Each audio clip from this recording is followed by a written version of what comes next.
Hi friends, welcome back to Ramya others trends. ಇವತ್ತಿನ recipe ತುಂಬ healthy recipe, ಸೋರೆಕಾಯಿ ಮತ್ತು ರಾಗಿ ಹಿಟ್ಟಿನ ರೊಟ್ಟಿ. ಕೆಲವು ಮಕ್ಕಳು ವೆಜಿಟೇಬಲ್ಸ್ನ ತಿನ್ನೋದಿಲ್ಲ. ನಾವು ಸೋರೆಕಾಯಿ ಸಾಂಬಾರು ಮಾಡಿದಾಗ ಅಂಥ ಟೈಮಲ್ಲಿ ನಾವು ಈ ಥರ ರೊಟ್ಟಿ ಮಾಡಿದಾಗ ಅಥವಾ ಸೋರೆಕಾಯಿನ ಆ್ಯಡ್ ಮಾಡಿ ಅದಕ್ಕೆ ಕಾಂಬಿನೇಷನ್ನಾಗಿ ಕಾಯಿ ಚಟ್ನಿ ಅಥವಾ ಕಡಲೆ ಬೀಜ ಹಾಕ್ಬಿಟ್ಟು ಚಟ್ನಿ ಮಾಡಿದರೆ ತುಂಬ ಇಷ್ಟಪಟ್ಟು ತಿಂತಾರೆ. ರೆಸಿಪಿ ನೋಡೋದಕ್ಕಿಂತ ಮೊದಲನೇದಾಗಿ ನನ್ನ ಚಾನಲ್ನ ಇನ್ನೂ ಯಾರು ಹೊಸದಾಗಿ ನೋಡ್ತಿದ್ದೀರೋ, ಇನ್ನೂ ಸಬ್ಸ್ಕ್ರೈಬ್ ಮಾಡ್ಕೊಂಡಿಲ್ವೋ ಸಬ್ಸ್ಕ್ರೈಬ್ ಮಾಡ್ಕೊಳ್ಳಿ. ಹಾಗೆ ಬೆಲ್ ಐಕಾನ್ನ ಪ್ರೆಸ್ ಮಾಡಿದರೆ ನಾನು ಹಾಕೋ ವಿಡಿಯೋಸ್ ಎಲ್ಲನೂ ಕೂಡ ನೋಟಿಫಿಕೇಷನ್ ಆಗಿ ಬರುತ್ತೆ ನಿಮಗೆ. ಈ ರೆಸಿಪಿ ಮಾಡೋದಕ್ಕೆ ನಾನೊಂದು ದೊಡ್ಡ ಬೌಲ್ ತೊಗೊಂಡ್ಬಿಟ್ಟು ಸೋರೆಕಾಯಿ ತುರಿನ ಹಾಕ್ಕೊಂಡಿದ್ದೀನಿ ಮೊದಲು. ಅದಾದಮೇಲೆ ಕ್ಯಾರೆಟ್ ತುರಿ, ಅದಾದಮೇಲೆ ಎರಡು ದಪ್ಪ ಈರುಳ್ಳಿನ ಚಿಕ್ಕದಾಗಿ ಕಟ್ ಮಾಡ್ಕೊಂಡಿದ್ದೀನಿ. ಅದಾದಮೇಲೆ ಸ್ವಲ್ಪ ಕೊತ್ತಂಬರಿನ ಚಿಕ್ಕದಾಗಿ ಕಟ್ ಮಾಡಿ ಹಾಕ್ಕೊಬೇಕು. ಅದಾದ ನಂತರ ನೋಡಿ, ನಾನು 3 ಜನಕ್ಕೆ ಮಾಡ್ತಿರೋದ್ರಿಂದ ನಾನು ಒಂದು 8 ರಿಂದ 10 ರೊಟ್ಟಿ ಮಾಡ್ತಿದ್ದೀನಿ. ಏನಕ್ಕಪ್ಪ ಅಂದರೆ ಬಾಕ್ಸಿಗೂ ಕೂಡ ಆಫ್ಟರ್ನೂನಿಗೆ ಇದನ್ನೇ ಇಡ್ತೀನಿ ನಾನು ಈ ರೆಸಿಪಿ ಮಾಡಿದಾಗ. ಅದಕ್ಕೋಸ್ಕರ ನಾನು 1.5 ಕಪ್ಪಷ್ಟು ರಾಗಿ ಹಿಟ್ಟು, 1.5 ಕಪ್ಪಷ್ಟು ಅಕ್ಕಿ ಹಿಟ್ಟನ್ನ ತೊಗೊಂಡಿದ್ದೀನಿ. ಅದರ ಜೊತೆಗೆ 1 ಟೇಬಲ್ ಸ್ಪೂನು ಜೀರಿಗೆ, 1 ಟೇಬಲ್ ಸ್ಪೂನಷ್ಟು ಅರಿಶಿನ ಹಾಕ್ಕೊಂಬಿಟ್ಟು ಈ ಥರ ನೀಟಾಗಿ ಮೊದಲು ನೀರು ಹಾಕ್ದೇ ಕಲಿಸ್ಕೊಬೇಕು. ಅದಾದ ನಂತರ ಉಪ್ಪು ಕೂಡ ಹಾಕ್ಕೊಂಬಿಟ್ಟು ನೀಟಾಗಿ ಎಲ್ಲದ್ರ ಜೊತೆನೇ ಅದ್ರ ರುಚಿಗೆ ತಕ್ಕಷ್ಟು ನೋಡ್ಕೊಂಬಿಟ್ಟು ನೀವು ಉಪ್ಪನ್ನು ಹಾಕ್ಕೊಬೇಕಾಗುತ್ತೆ. ಇದರಲ್ಲಿ ಮಕ್ಕಳು ತಿನ್ನೋದಾದರೆ ಹಸಿಮೆಣ್ಸಿನ್ಕಾಯಿ ಆ್ಯಡ್ ಮಾಡಬೇಡಿ. ಏನಕ್ಕಪ್ಪ ಅಂದರೆ ಚಟ್ನಿ ಆಲ್ರೆಡಿ ಇರುತ್ತೆ. ಹಂಗಾಗಿ ಇಫ್ ಇನ್ ಕೇಸ್ ನಿಮಗೆ ಸ್ಪೈಸಿ ಬೇಕು ಅಂತ ಅಂದರೆ ಹಸಿಮೆಣ್ಸಿನ್ಕಾಯಿನೂ ಕೂಡ ಚಿಕ್ಕದಾಗಿ ಕಟ್ ಮಾಡಿಕೊಂಡು ಹಾಕ್ಕೊಬೋದು. ನೋಡಿ, ಈಗ ಸ್ವಲ್ಪನೇ ನೀರು ಹಾಕ್ಕೊಂಬಿಟ್ಟು ನಾವು ಚಪಾತಿಗಿನ್ನ ಇನ್ನೂ ಸ್ವಲ್ಪ ಅಂದರೆ ತೆಳ್ಳಗೆ ಕಲಿಸ್ಕೊಬೇಕಾಗುತ್ತೆ. ಚಪಾತಿಗೆ ಕಲಿಸಿದಷ್ಟು ಗಟ್ಟಿ ಇರಬಾರ್ದು, ಮೆತ್ತಗಿರಬೇಕು ಸ್ವಲ್ಪ. ನೋಡಿ, ಈ ಥರ ಪ್ರೆಸ್ ಮಾಡಿದರೆ ಅದು ಸ್ಪ್ರೆಡ್ ಆಗ್ತಾ ಇರಬೇಕು, ರೊಟ್ಟಿಗೆ ಆ ಥರ ಇರಬೇಕು. ನೋಡಿ, ಈಗ ಸ್ಟಫು ರೆಡಿ ಆಯಿತು.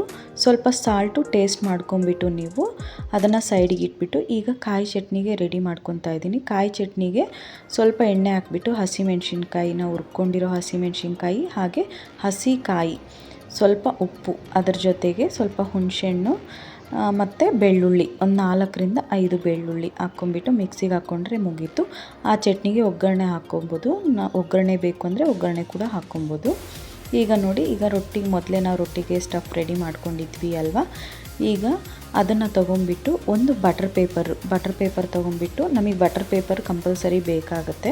ನೋಡಿ, ಆ ಬಟರ್ ಪೇಪರಿಗೆ ಸ್ವಲ್ಪ 1 ಟೇಬಲ್ ಸ್ಪೂನಷ್ಟು ಆಯಿಲ್ನ ಈ ಥರ ಸ್ಪ್ರೆಡ್ ಮಾಡ್ಕೊಂಬಿಟ್ಟು 2 ಚಪಾತಿಗೆ ತೊಗೊತೀವಿ ಅಲ್ವಾ ಹಿಟ್ಟು, 2 ಚಪಾತಿಗೆ ಆಗುವಷ್ಟು ಹಿಟ್ಟು ತೊಗೊಂಬಿಟ್ಟು ಈ ಥರ ನೀಟಾಗಿ ಸ್ಪ್ರೆಡ್ ಮಾಡ್ಕೊಬೇಕು ಆ ಬಟರ್ ಪೇಪರಿಗೆ ಫುಲ್. ಈ ಥರ ಸ್ವಲ್ಪ ನಿಮಗೆ ಕೈಗೆ ಅಂಟ್ಕೊತಿದೆ ಹಿಟ್ಟು ಅನ್ನೋದಾದರೆ ಸ್ವಲ್ಪ ಆಯಿಲ್ನ ನಿಮ್ಮ ಕೈಗೆ ಅಂದ್ಕೊಬೋದು.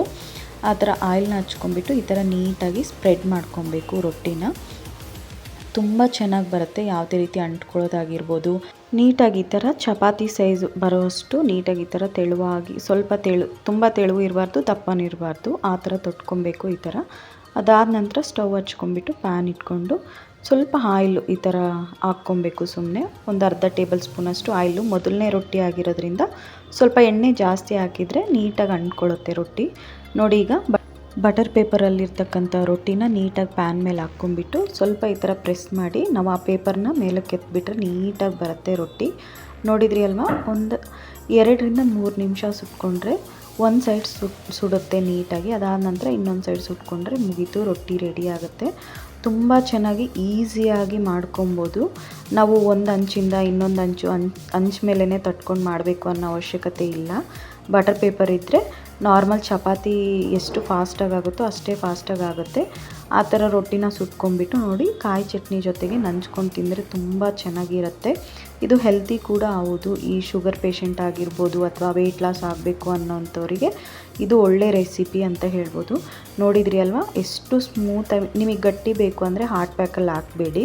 ಸ್ವಲ್ಪ ಕರಿ ಅನ್ಬೇಕಂದ್ರೆ ಇನ್ನೂ ಸ್ವಲ್ಪ ರೋಸ್ಟ್ ಮಾಡ್ಕೊಳ್ಳಿ. ಇಲ್ಲ ನನಗೆ ಮೆತ್ತಗೆ ಬೇಕು ಅನ್ನೋ ಅಂಥವ್ರು ಈ ಥರ ಹಾಟ್ ಪ್ಯಾಕಲ್ಲಿ ಹಾಕಿದರೆ ಚಪಾತಿ ಅಷ್ಟೇ ಸಾಫ್ಟಾಗಿರುತ್ತೆ. ನೀವು ಕೂಡ ಮನೇಲಿ ತಪ್ಪದೆ ಈ ರೆಸಿಪಿನ ಟ್ರೈ ಮಾಡಿ. ತುಂಬ ಹೆಲ್ತಿ ಹೌದು, ಟೇಸ್ಟಿ ಕೂಡ ಹೌದು. ಮಕ್ಕಳು ಇಷ್ಟಪಟ್ಟು ತಿಂತಾರೆ. ಎಸ್ಪೆಷಲಿ ಮಕ್ಕಳು 1 ರೊಟ್ಟಿಯಿಂದ 2 ರೊಟ್ಟಿವರೆಗೂ ತಿಂತಾರೆ.